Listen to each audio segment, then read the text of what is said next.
असम कभी भारत का हिस्सा नहीं था। बंगाल विभाजन श्यामा प्रसाद मुखर्जी की वजह से हुआ और मुगलों पर हमें गर्व है। उनकी वजह से हिंदुस्तान का आज ये नाम है। हर भारतीय के सीने में खंजर की तरह चुभने वाले ये सभी शब्द कांग्रेस के सांसद अब्दुल खालिक के हैं।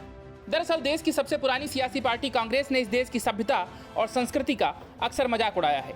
अपनी तुष्टीकरण नीति के सहारे इस देश के बहुसंख्यक समाज के सम्मान को चोट भी पहुंचाई है और अलगाववाद की राजनीति भी खूब खेली है।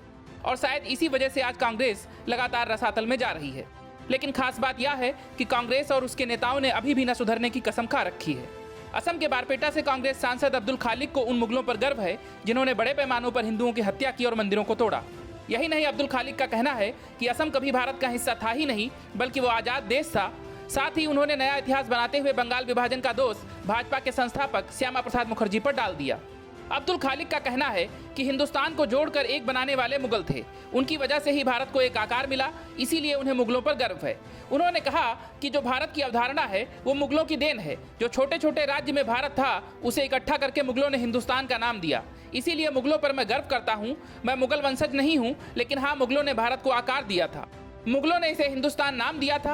असम में हुए भयानक मुगल हमले को लेकर खालिक ने कहा, मुगलों ने जरूर असम पर हमला किया, लेकिन ये व्यक्तिगत स्तर पर नहीं हुआ था। उस समय मुगल हिंदुस्तान की हुकूमत में थे, वो यहाँ के राजा थे। राजा होने के नाते उन लोगों ने असम को अटैक किया था। हमारी अहोम सेना ने उन्हें परास्त किया था, लेकिन उस समय पर असम एक आजाद राष्ट्र था, हिंदुस्तान एक दूसरा राष्ट्र था। तो उस समय लड़ाई मुगल और अहोम की नहीं थी, लड़ाई भारत और असम के बीच थी। मगर अब असम जो है वो भारत का अभिन्न अंग है।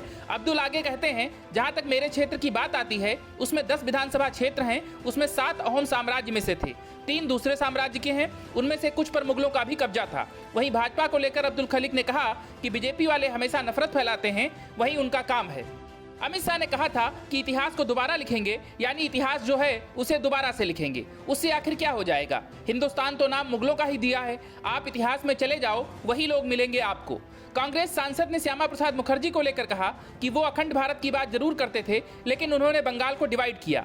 क्या ये अखंड भारत की थ्योरी है? अगर आप अखंड भारत चाहते थे तो बंगाल को विभाजित नहीं करना चाहिए था। खालिक के अनुसार बहादुर शाह जफर ने आजादी की लड़ाई में सबसे पहले नेतृत्व किया था। इस बात में कोई गलती नहीं, ये गर्व की बात है। Bureau report, news of India.